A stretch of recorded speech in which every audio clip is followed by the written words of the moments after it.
tidak heran ketika saudara terima inspirasi. Tiba-tiba pernah nggak baca Alkitab terus kayak tercerahkan gitu? Kenapa? Karena itu inspired by him. Kalau itu inspired by him, saudaraku, pikirannya Allah, hatinya Allah yang diinspirasikan kepada manusia, levelnya beda Pak, sorry. Level kualitasnya tuh sama pikiran hati manusia beda, nggak bisa.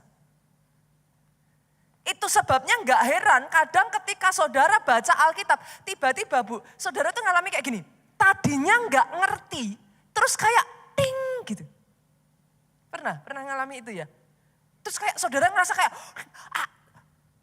yes gitu. Pernah ya? Itu sebabnya kenapa saya katakan kalau kau terima rema, itu seperti meloncat dari hatimu. Dari situlah saudaraku, tiba-tiba rohmu hidup. Kerasa ya? Kerasa. Saudara tahu nggak kenapa rohmu jadi hidup? Karena satu terjemahan lagi yang namanya The Message, itu mengatakan, all scripture, saudaraku, is God breathed. Firman itu nafas hidupnya Allah. Jadi pada saat saudara baca Alkitab, saudara itu bukan baca pikiran manusia. Saudara bukan baca hatinya manusia. Bahkan bukan hanya inspirasi ataupun pikiran dan isi hatinya Allah. Tapi pada saat kau baca Alkitab di situ, nafas hidupnya Tuhan itu dihembuskan. Jangan heran kalau nafas hidup itu dihembuskan, ngerasa enggak ketika dengar firman seperti ini, rohmu bangkit.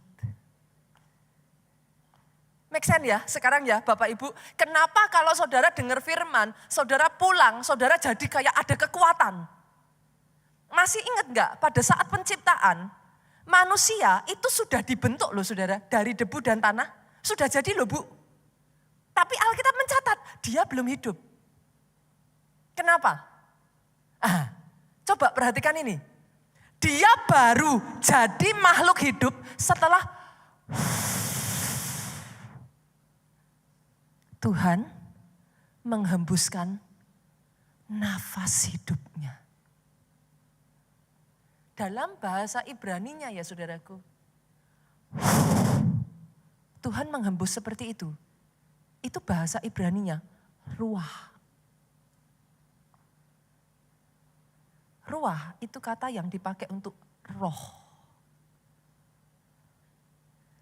Jadi jangan heran, kenapa kalau kau baca Alkitab, manusia rohmu bangkit. Karena itu bukan hanya sekedar pikiran manusia. Di dalam Alkitab itu God breathed. Nafasnya Allah dihembuskan.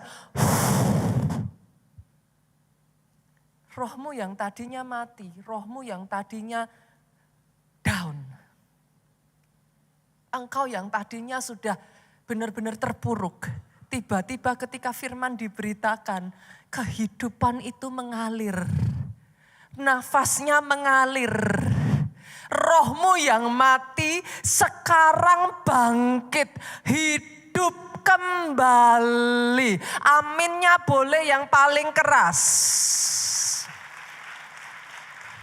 Bukan hanya dia bangkit ya saudaraku. Lihat ini. Saudara masih ingat kisahnya di dalam Yehezkiel 37. Tulang-tulang kering. Buat saudara yang hari-hari ini hidupmu seperti tulang kering ya. I suggest you dengarkan firman. Benar saudara. Kenapa? Saudara masih ingat proses pada saat tulang kering itu berserakan? Tuhan suruh apa sama Yehezkiel? Saudara bisa baca deh nanti, pulang dari tempat ini baca Yehezkiel 37, atau sekarang saudara boleh buka.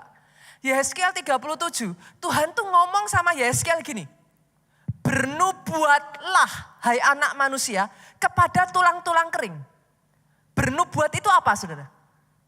Memperkatakan perkataan Allah. Apa itu perkataan Allah? Firman. Jadi Tuhan ngomong sama Yeskiel, perkatakan firman kepada ini tulang kering.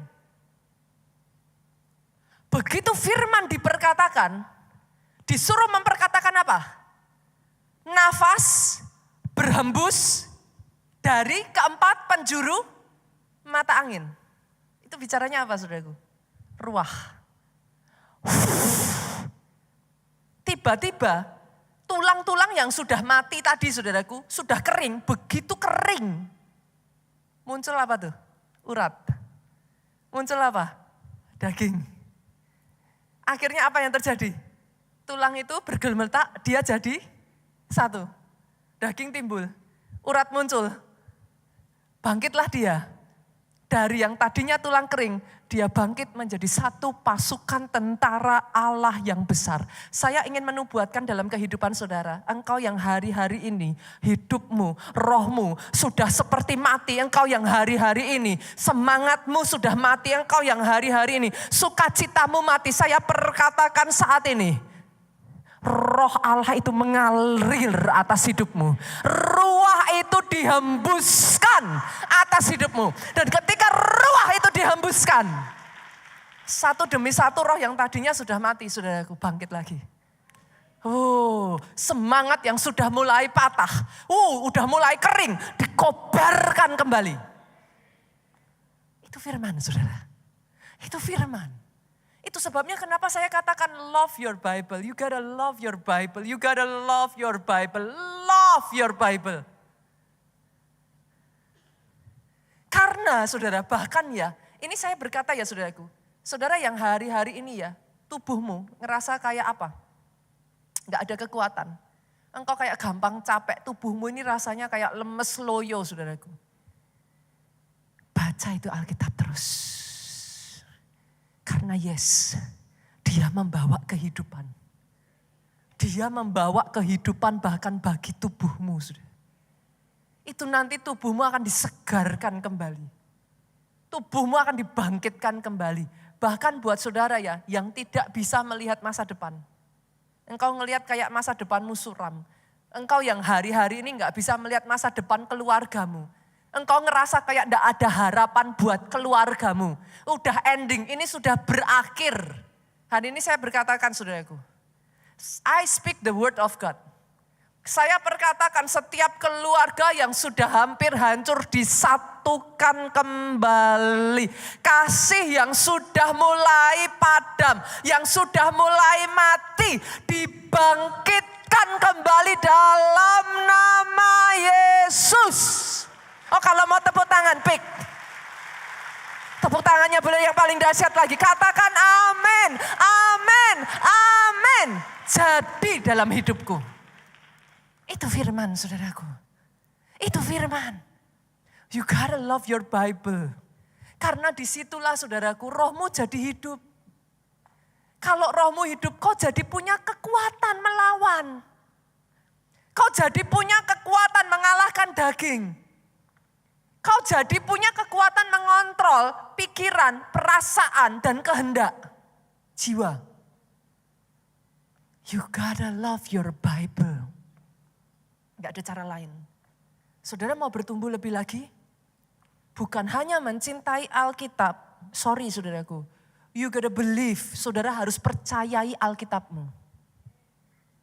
Banyak orang Kristen menganggap Alkitab itu hanya cerita beribu-ribu tahun yang lalu. Kalau enggak hati-hati, saudara ngomong, ya Alkitab ngomong gini sih, tapi kan ya itu Alkitab. Pernah dengar seperti itu? You gotta believe your Bible. Saudara harus percaya firman Tuhan. Mazmur 33 ayat 4a itu ngomong kayak gini saudaraku. Saya bacakan buat saudara. Sebab firman Tuhan itu benar. Sebab firman Tuhan itu benar.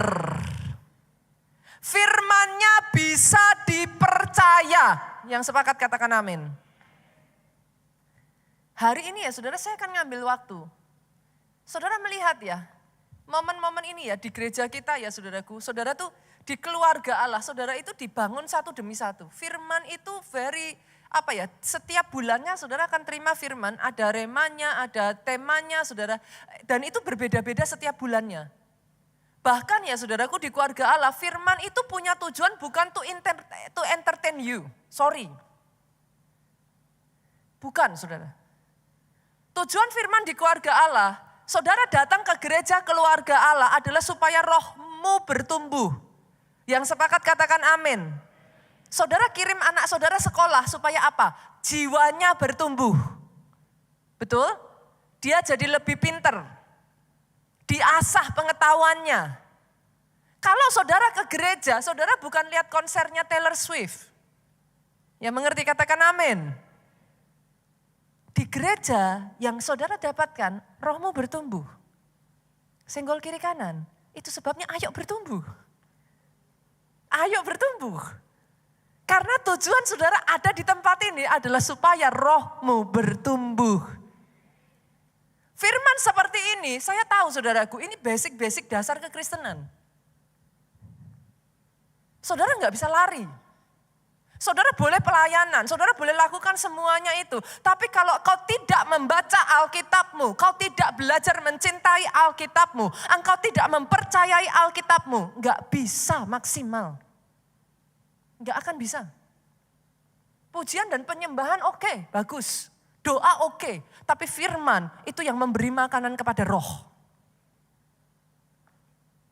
Jadi you cannot skip it. Hari ini saudaraku saya akan membagikan kepada saudara 5 poin. Why you should believe your Bible. 5 alasan kenapa saudara harus mempercayai Alkitabmu. Yang pertama ya saudaraku, di dalam Alkitab saudara, Alkitab itu adalah mengandung cerita ataupun kisah yang dapat dipercaya secara historis.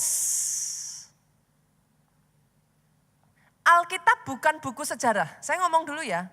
Kalau Alkitab saudara adalah buku sejarah, maka dari Kejadian sampai Wahyu itu harus berurutan ininya saudaraku, tahunnya. Tapi Alkitab bukan buku sejarah. Yet, nah ini bedakan saudaraku, dia bukan buku sejarah, tapi kisah-kisah yang ada di dalam Alkitab terbukti secara historis. Jadi kisah-kisah di dalam Alkitab itu nyata saudaraku, dia bukan dongeng, dia bukan fiksi.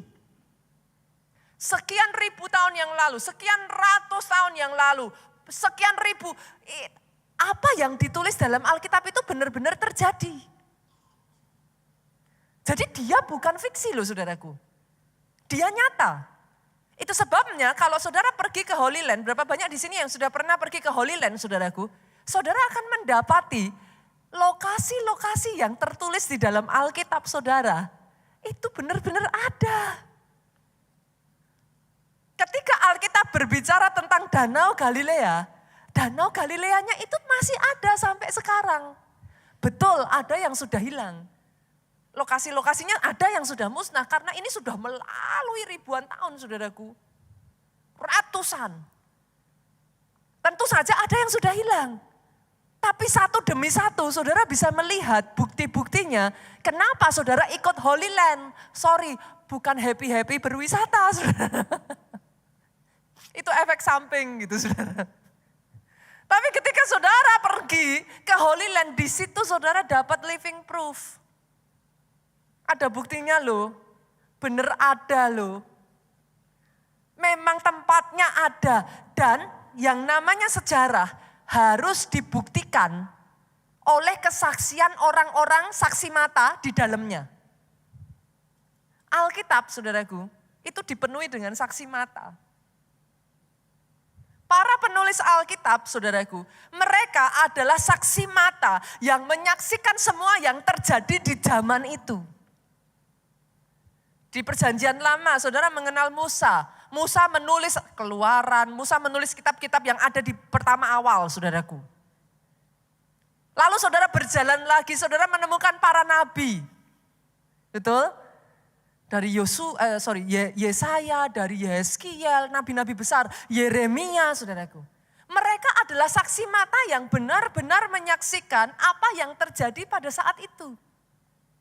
Itu sebabnya kenapa Alkitab saudara itu memang benar-benar bisa dipercaya secara historis. Dia bukan khayalan. Dia nyata. Orang-orangnya nyata. Kisah-kisah di dalamnya nyata. Bahkan kalau saudara runut terus sampai ke perjanjian baru. Saudara akan menemukan di situ Matius.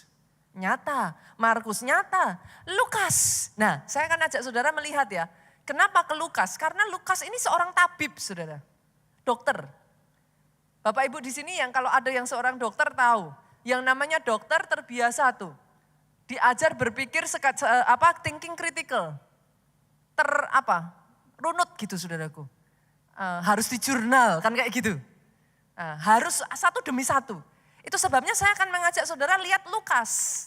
Karena dia seorang tabib. Zaman dulu tabib itu dokter. Kita lihat ya. Lukas pasalnya yang pertama. Kita baca ayatnya yang pertama sampai ayatnya yang keempat. Lukas ngomong sama salah satu pejabat saat itu saudaraku. Kita baca bergantian boleh? Saya baca ayat 1, ayat 2 saudara baca, kita bergantian sampai ayat 4. Theophilus yang mulia, banyak orang telah berusaha menyusun suatu berita tentang peristiwa-peristiwa yang telah terjadi di antara kita. Nah, Lukas ngomong sama Theophilus ya, sudah ayat yang kedua, 2, 3. Seperti yang disampaikan kepada kita oleh mereka yang dari semula adalah siapa? Saksi mata dan pelayan firman. Jadi ada saksi matanya. Alkitabmu itu dari saksi mata dikumpulin. Cerita demi cerita dikumpulkan saudaraku. Ayat ketiga, karena itu setelah aku menyelidiki bukan hanya saksi mata, tapi dicek. Enggak ngawur, bukan kesaksian palsu. Setelah aku menyelidiki segala peristiwa itu dengan seksama dari asal mulanya, aku mengambil keputusan untuk membukukannya dengan teratur bagimu. Lihat saudaraku. Dengan cara itulah saudaraku satu demi satu saudara. Ayat 4 yuk sama-sama 2, 3. Supaya engkau dapat mengetahui bahwa segala sesuatu yang diajarkan kepadamu sungguh benar. Oh saya enggak mendengar amin yang paling keras dari tempat ini. Saya enggak mendengar tepuk tangan yang paling meriah dari tempat ini. Sungguh benar. Firman itu sungguh benar. Dia bisa dipercaya. Dia punya cerita historical. Itu sebabnya disebut his story. His story. Ceritanya. His story. Bolehkah saya hari ini bawa kabar baik buat saudara? His story can be your story. Semua kisah-kisah yang ada di dalam Alkitab.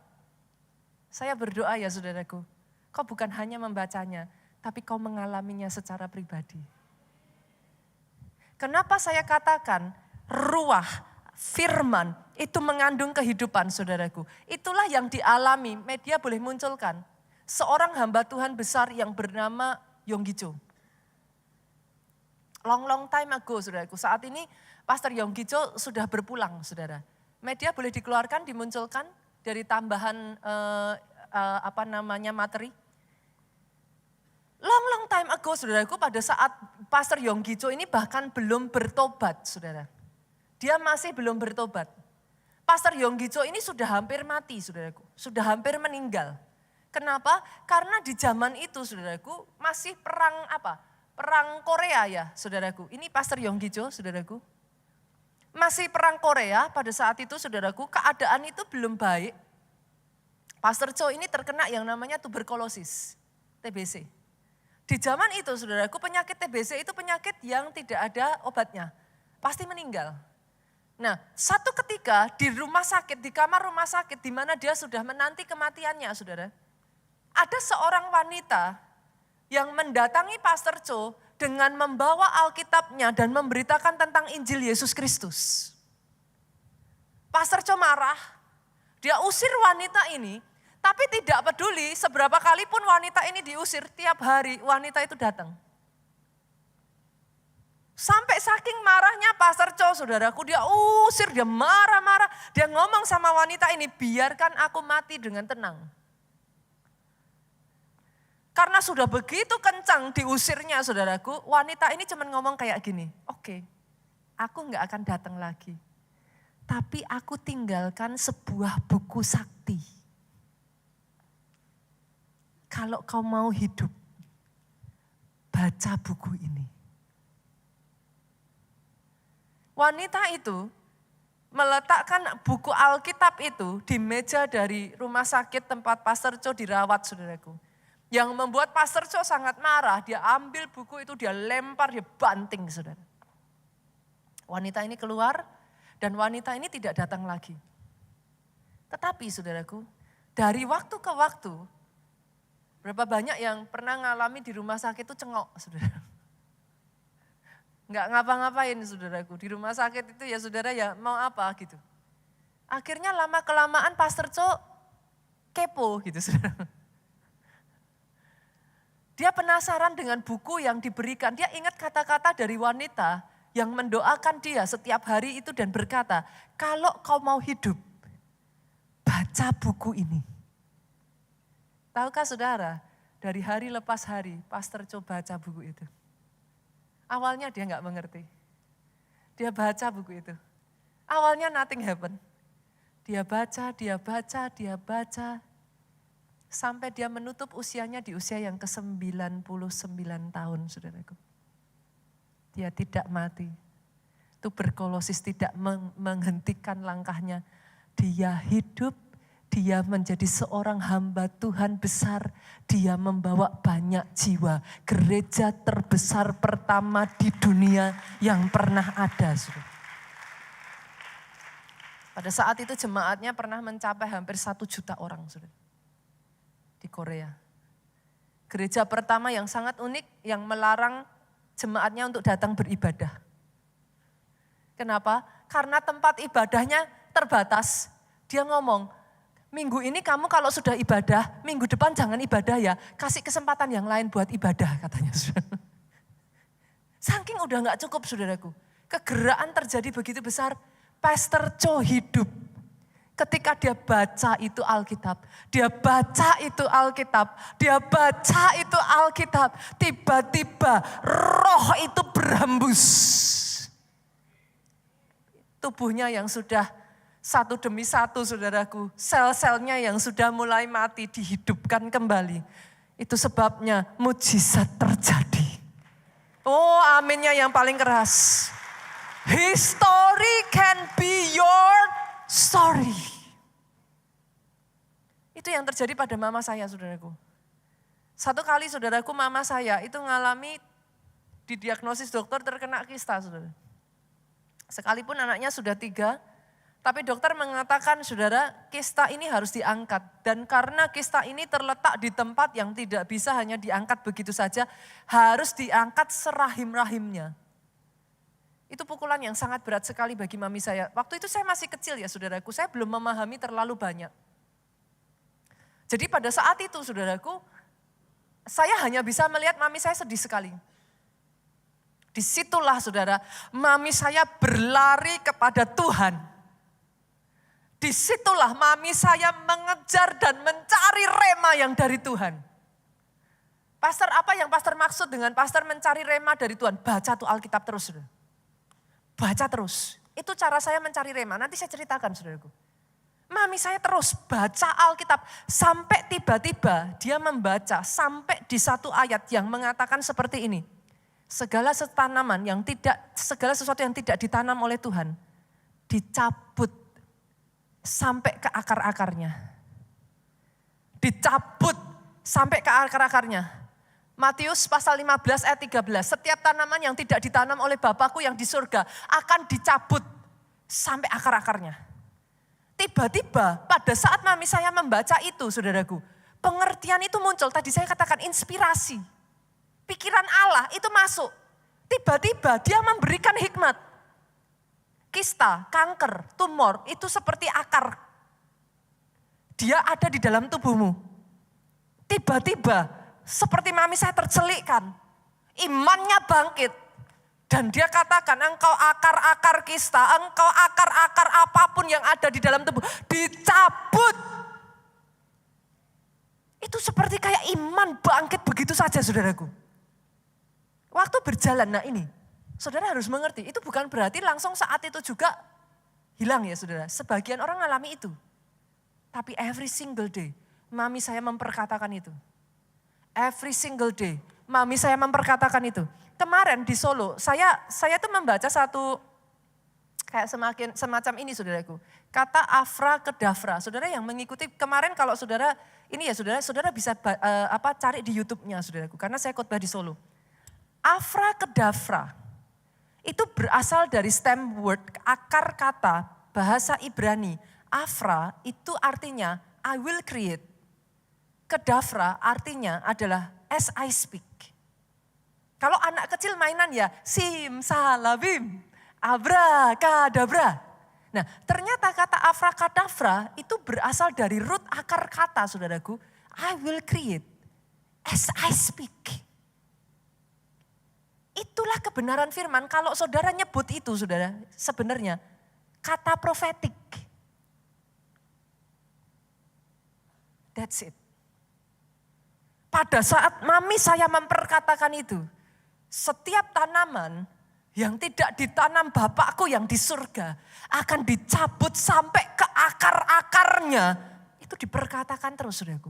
Itu diperkatakan tanpa mami saya sadari. I will create as I speak. Aku bukan hanya ngomong kosong, aku bukan ngayem-ngayem. Kalau orang Jawa bilang ya saudaraku. Yang kuperkatakan adalah kebenaran firman. Therefore, kebenaran firman itu punya kuasa penciptaan. Masih ingat bagaimana Tuhan mencipta? Dengan berkata, I will create as I speak.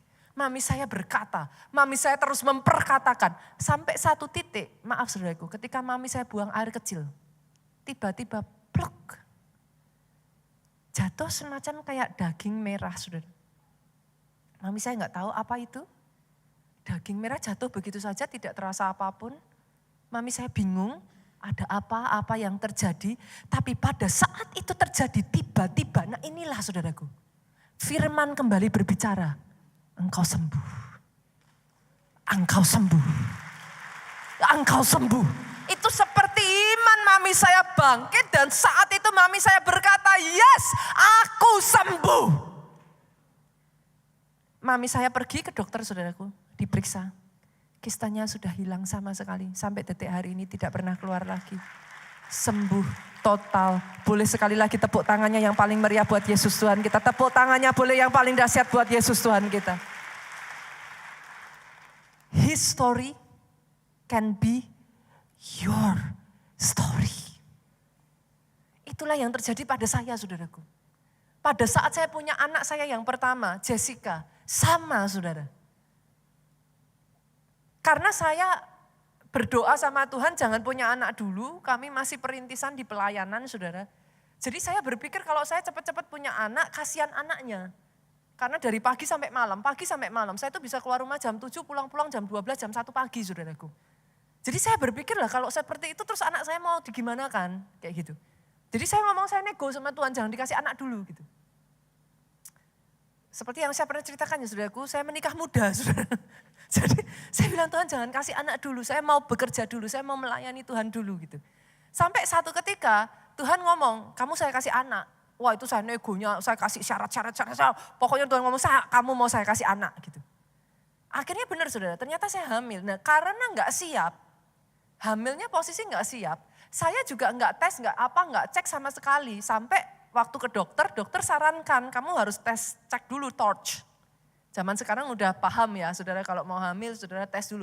Zaman itu kan itu sesuatu yang nggak lazim gitu saudara, sesuatu yang baru.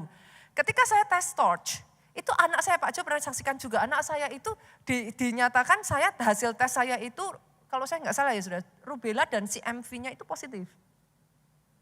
Kebetulan saya punya saudara yang rubellanya positif, itu maaf saudaraku. Tuli, gangguan, keterbelakangan, ada banyak gangguan lah gitu. Jadi secara manusia, anak pertama dikasih berita seperti itu down-nya minta ampun. Saudara. Itu saya down-nya minta ampun, pas tepat hari itu Minggu saya harus khotbah Pak, tentang iman Pak. Itu kayak, dari ujung kepala, ubun-ubun saya sampai ke ujung kaki menolak untuk khotbah saudaraku. How can I preach something? Itu saya waktu itu hancur saudara. Saya hancur, anak pertama divonis seperti itu, saya udah kayak I don't know what should I do gitu. Dari situlah saudaraku, tiap hari, saudara tahu cara saya mencari rema? Tiap hari saya sepakat dengan Pak Jo, saya akan bacakan ke anak dalam kandungan saya 3 pasal, Pak Jo bacakan 3 pasal dengan bersuara. Jadi bukan baca di hati ya, tapi saya bersuara, saya perkatakan kepada anak saya, itu saya speak the word of God sama anak saya. Sampai satu ketika kami membaca satu ayat, barang siapa berasal dari atas, dia di atas segalanya. Ayat ini saudaraku, Yohanes 3 ayat 31, siapa yang datang dari atas adalah di atas semuanya. Siapa yang berasal dari bumi termasuk. Saya tangkap ayat ini, Pak Jo tangkap ayat ini. Tiba-tiba, itu tadi saudaraku, kenapa disebut rema? Muncul kayak understanding. Anakmu berasal dari atas. Anakmu aku loh yang ngasih. Dia dikasih dari atas. Anakmu di atas bakteri, di atas virus, di atas, itu understanding itu keluar begitu saja saudaraku. Dan tiba-tiba saudaraku iman saya bangkit. Saya perkatakan itu every single day kepada anak saya. Sementara saya bacakan firman, saya bacakan ayat demi ayat kepada anak saya katakan, anakku engkau berasal dari atas. Anakku, engkau di atas virus, engkau di atas bakteri, engkau di atas semua vonis dokter. Anakku, engkau bukan berasal dari bawah. Itu saya perkatakan terus, saudaraku. Dan pada saat anak saya lahir, saudara, hal pertama yang dilakukan suami saya, itu dia deketin anak saya setelah dibersihkan, saudara. Dia tepuk di telinga anak saya keras-keras. Pak! Anak saya kaget nangis. Suami saya, puji Tuhan. Artinya enggak, tuli. Satu demi satu Tuhan buktikan, saudara. Satu demi satu Tuhan buktikan. Saya berdoa ya saudara, hari ini history will be your story. Firman itu hidup. Dia berkuasa, dia bisa dipercaya karena bahkan secara historis dia real. Yang kedua saudaraku, yang kedua, kenapa saudara harus percaya Alkitab saudara? Alkitab tepat secara sains. Sorry saudara, saya harus mengatakan, Alkitab tidak bertentangan dengan ilmu pengetahuan. Banyak orang berkata, pastor ilmu pengetahuan itu bertentangan dengan Alkitab. No, I don't believe that. Enggak. Alkitab tidak bertentangan dengan ilmu pengetahuan. Ilmu pengetahuan hanya akan membuktikan bahwa Alkitabmu ya dan amin.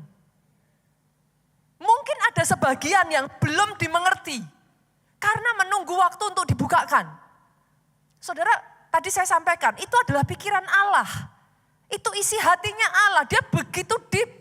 Manusia terbatas memahaminya. Tapi sementara ilmu pengetahuan itu berkembang. Semakin berkembang saudaraku. Dia membuktikan firman itu ya dan amin. Saudara tahu banyak sekali penemuan-penemuan yang didasari dari kebenaran firman loh. Saya bacakan ya saudaraku supaya saya nggak salah. Ada seorang letnan saudaraku. Dia bernama Matthew Fontaine Maury. Dia adalah seorang letnan sekaligus ilmuwan. Dia punya kontribusi yang sangat besar sekali saudaraku di dunia kelautan saudara. Dia menemukan jalan laut. Saudara tahu bagaimana cara dia menemukan jalan laut? Dia seorang yang takut akan Tuhan. Dia percaya kepada Alkitab. Dia membaca satu ayat yang sangat simpel sekali. Yang ngomong kayak gini, Mazmur 8 ayat 9 saudara. Burung-burung di udara dan ikan-ikan di laut, apa yang melintasi arus lautan? Dia baca ayat itu. Dia baca ayat itu saudaraku. Apa yang melintasi arus lautan. Dari situ dia meneliti saudara. Dari situ dia cari saudaraku. Dia percaya yang dia baca. Dia bersikeras mencari informasi tentang angin dan arus samudra. Sampai akhirnya saudaraku. Dari ayat ini dia menemukan rute pelayaran terbaik saudara. Orang ini menulis buku tentang navigasi yang sampai detik hari ini dipakai di semua kapal angkatan laut AS. Hanya dari satu ayat singkat tadi itu. Dia baca itu, dia teliti ayat itu, dia terapkan di dalam apa yang dia lakukan saudaraku. Dia bersikukuh bahwa ayat itu benar dan dia cari sampai akhirnya dia menemukan saudara. Amazing ya.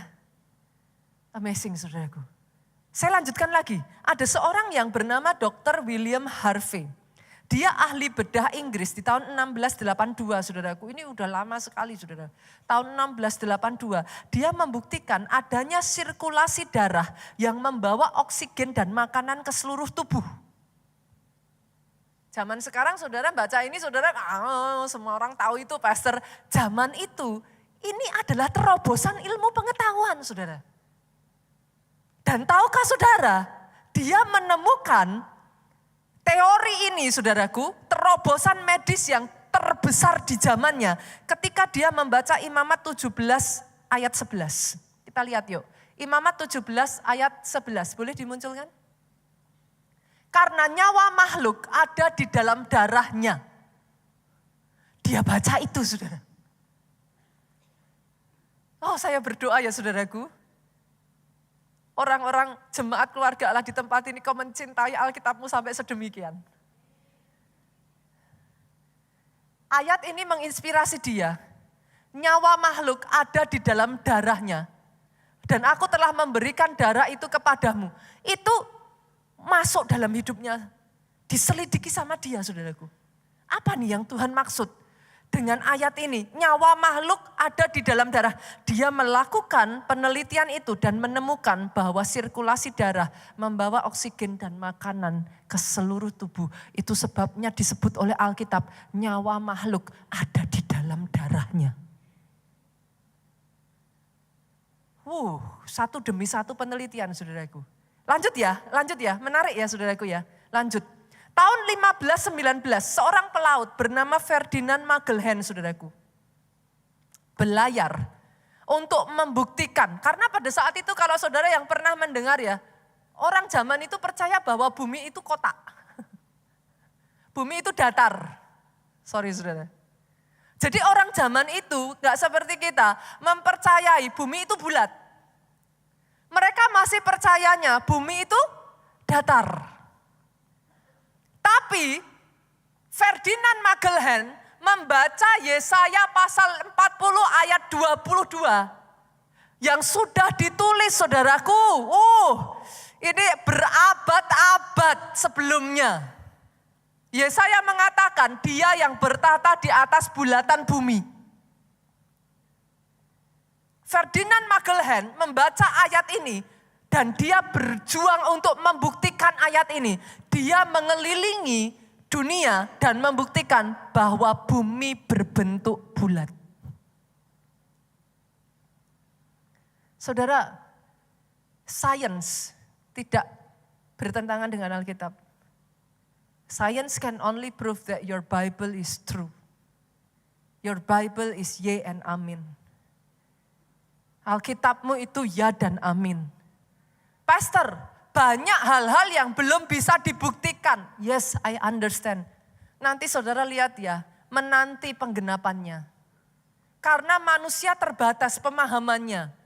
Ilmu pengetahuan terus berubah saudaraku, berevolusi, terus maju saudara, berkembang. Bersamaan dengan berkembangnya ilmu pengetahuan, saya menantikan ada anak-anak Tuhan yang takut akan Tuhan yang Tuhan pakai untuk membuktikan kebenaran firman Tuhan secara sains. Oh, aminnya yang paling keras. Tepuk tangannya boleh yang paling meriah buat Yesus Tuhan kita. Yang ketiga saudaraku, nubuatan di dalam Alkitab saudara itu akurat. Saudara harus tahu bahwa kelahiran Yesus itu sudah dinubuatkan sejak dari 7 sampai 8 abad. Sebelum bahkan Yesus itu lahir, saudara. Kita lihat ya, saudara, ayatnya ada di Yesaya 7 ayat yang ke-14, saudaraku. Yesaya menubuatkan bahwa Sang Juru Selamat akan lahir dari seorang perempuan muda atau seorang perawan. Boleh dimunculkan ayatnya? Yesaya 7 ayat 14, saudaraku.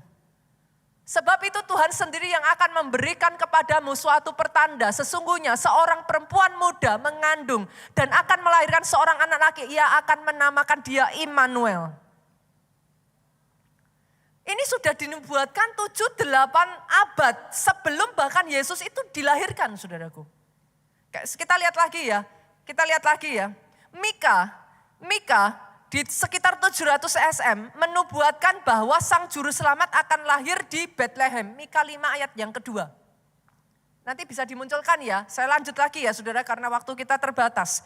Hosea 11 ayat 1 menubuatkan bahwa Yesus kecil akan dilarikan ke Mesir.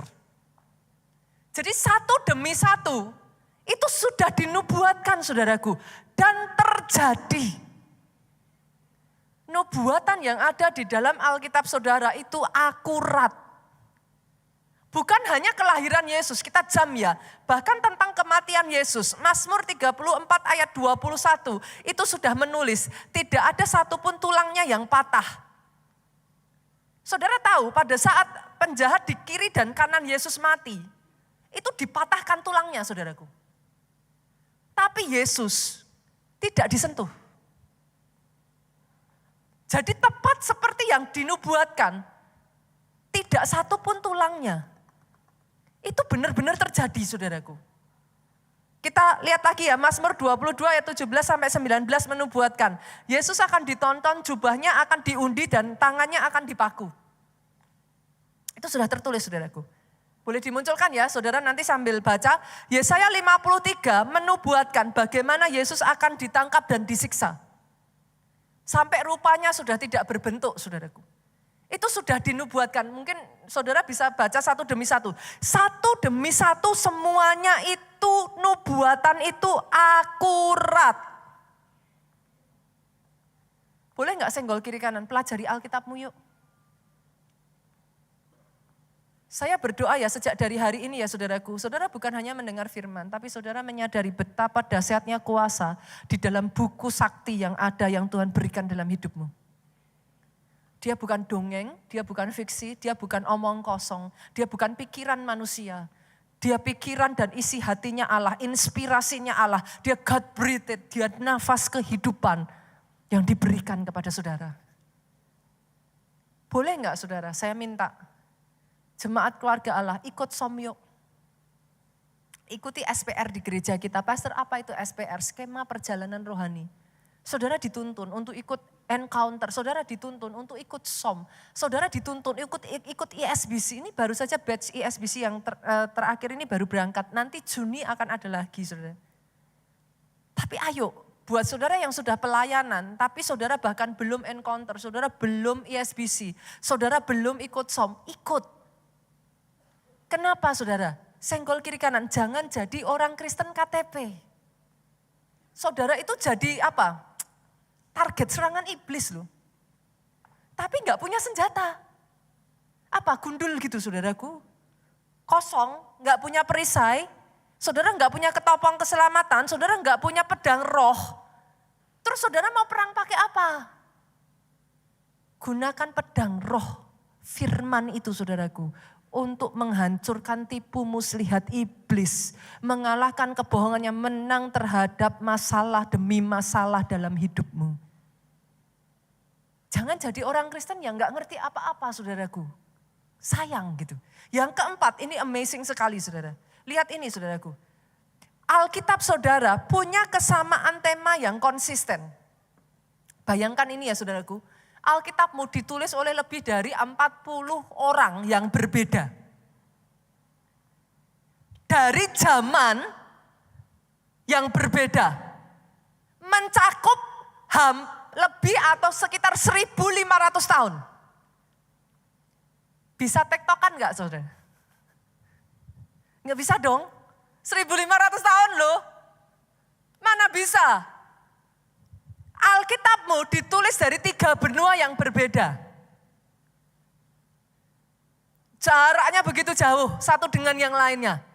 Ditulis Pak, oleh orang-orang dari profesi yang berbeda-beda. Ada yang nelayan, ada yang seorang tabib, ada yang seorang petani, ada yang nabi, ada yang raja. Tapi saudara, dari ujung ke ujung punya kesamaan tema. Saudara tahu apa itu? Dia mau engkau diselamatkan.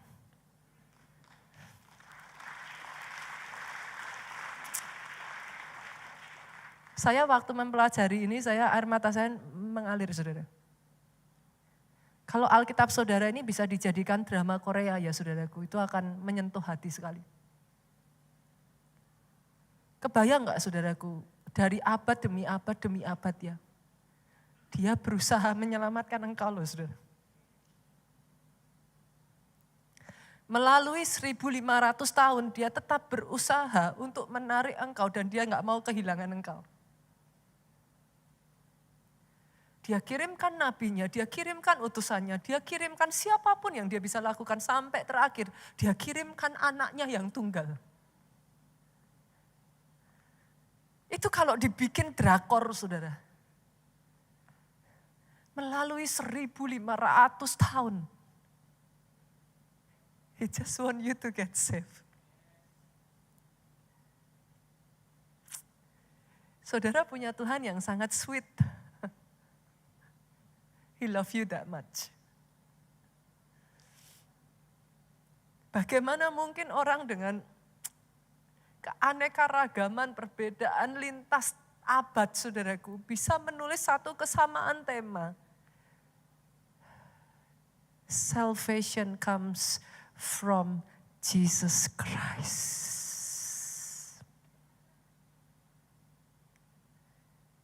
In case buat saudara yang hari-hari ini marah sama Tuhan ya, saudara berkata Tuhan kenapa kau izinkan, Tuhan kenapa Tuhan gak adil, Tuhan kenapa kau tolong orang lain tapi aku gak kau tolong saudara.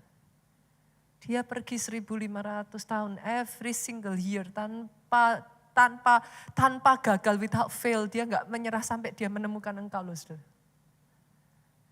Dia memastikan engkau hidupmu tidak hancur, dia memastikan engkau diselamatkan. Saya berharap saudara bisa menangkap hatinya dia. He love you that much, he love you all out. Dia mencintai engkau mati-matian, habis-habisan. Untuk Tuhan yang seperti itu boleh beri tepuk tanganmu yang paling meriah. Bagi dia yang begitu mengasihi engkau. Dan yang terakhir saudaraku, kenapa kau harus mempercayai Alkitabmu? Alkitab sudah bertahan melalui begitu banyaknya serangan saudara.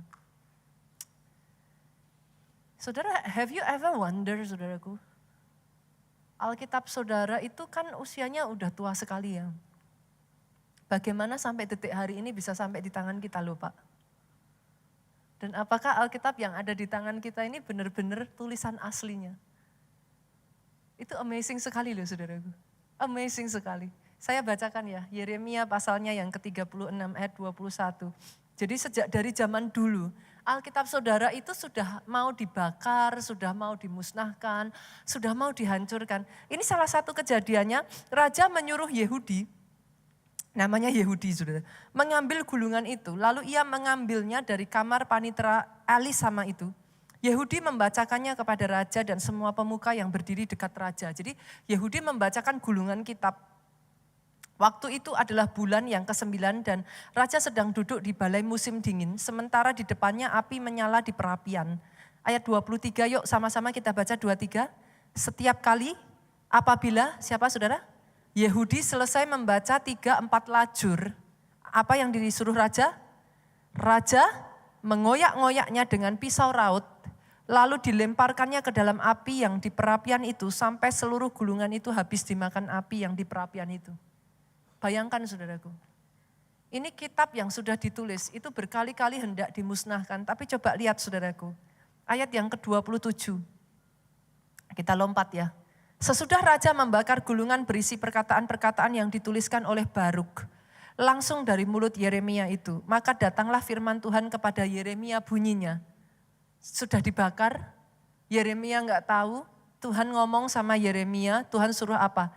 Ayat 28, ambil pulalah gulungan lain, tuliskan di dalamnya segala perkataan yang semula ada di dalam gulungan yang pertama, yang dibakar oleh Yoyakim Raja Yehuda. 29, lihat saudaraku, Yoyakim mau memusnahkan Alkitab, gulungan, kitab suci, pada saat itu kitab tulisan Nabi Yeremia. Tuhan langsung ngomong sama Yeremia, tulis ulang. Bukan hanya itu, ayat 29, lihat apa yang terjadi pada Yoyakim. Mengenai Yoyakim Raja Yehuda, haruslah kau katakan, beginilah firman Tuhan, engkau telah membakar gulungan ini dengan berkata, mengapakah engkau menulis di dalamnya bahwa Raja Babel pasti akan datang untuk memusnahkan negeri ini dan untuk melenyapkannya dari dalamnya, manusia dan hewan. 30, sebab itu beginilah firman Tuhan tentang Yoyakim Raja Yehuda. Ia tidak akan mempunyai keturunan yang duduk di tahta Daud. Mayatnya akan tercampak sehingga kena panas di waktu siang dan kena dingin di waktu malam.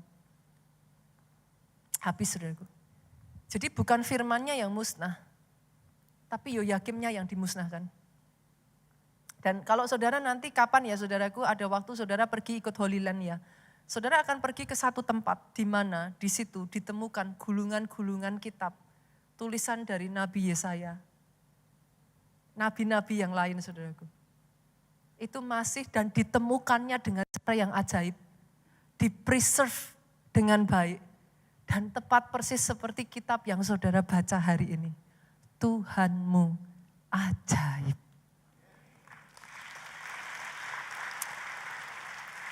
Tahun 168 saudaraku. Ini enggak berhenti sampai di situ. Tahun 168 sebelum Masehi, seorang raja bernama Antiochus berusaha menghapus tradisi keagamaan Yahudi, berusaha melenyapkan hukum Taurat, dia berusaha memusnahkan semua salinan kitab, tapi gagal. Tahun 300 Masehi, Kaisar Roma bernama Diocletianus menetapkan dekret yang sangat keras terhadap orang Kristen. Ini masa penganiayaan berat, saudara. Penghancuran dan pembakaran salinan-salinan tulisan kudus dan penghancuran tempat berkumpulnya orang Kristen, saudaraku. Tapi itu pun gagal.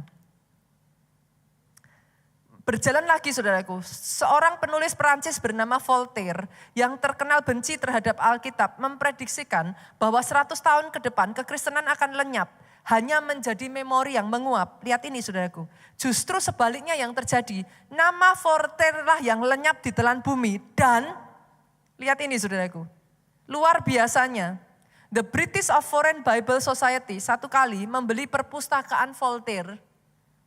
Tidak lama kemudian dari lantai sampai langit perpustakaan itu dipenuhi ribuan Alkitab yang dibenci oleh Voltaire, namun tidak bisa dibinasakan.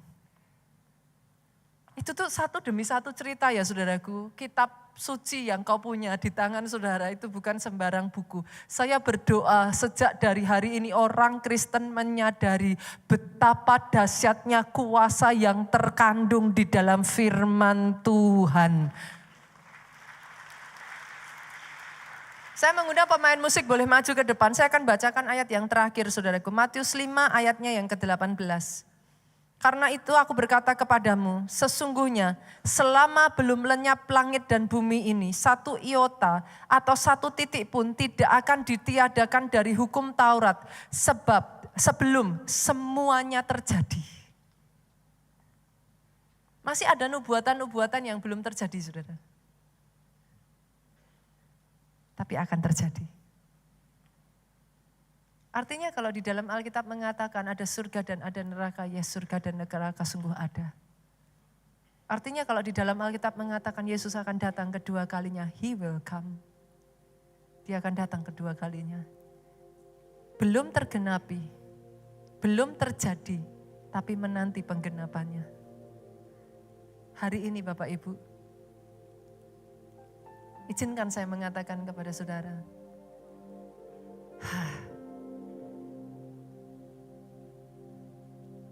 semua yang dia tuliskan ya saudaraku.